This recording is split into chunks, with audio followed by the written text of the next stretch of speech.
له ځان سره داسې فکر وکړه او داسې وګڼه چې ته وفات شوې.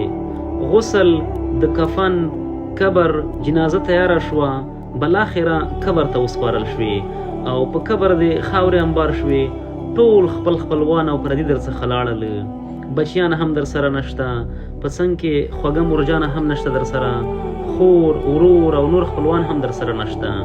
نو اوس فکر وکړه چې ستا به څه حال وي او ته به د څه شي ارمان کوې.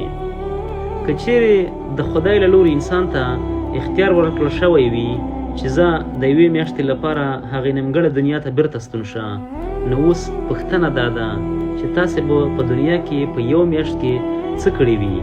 کاروبار، پیسې ګټل، ښه خوراکونه کول، د ملګرو سره لیدل، ټولنیزې رسنۍ کارول او که عبادت کول؟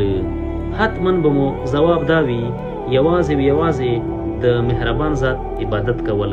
نو ښه خبره خو دا ده اوس چې کلونه عمر درکړل شوی، وخت لرئ، د عبادت کولو توان لرئ، هغه وخت به بیا ارمان کوو او دا هیڅ امکان نه لري چې د یوې ثانیې لپاره هم بیرته دنیا ته راوګرځو. نو نن ولې دومره بې پروا او د دنیا په مینه کې ډوب یو؟ له خبرو مې دا مقصد هم نه دی چې تاسو کاروبار مه کوئ، پیسې مه ګټئ، د ملګرو څخه لیدنه مه کوئ، بلکې مقصد مې دا دی چې د دې کارونو ترڅنګ الله تعالی هم باید په یاد ولرو او د الله تعالی عبادت په هر ځای کې او په هر وخت کې ترسره کړو. السلام علیکم.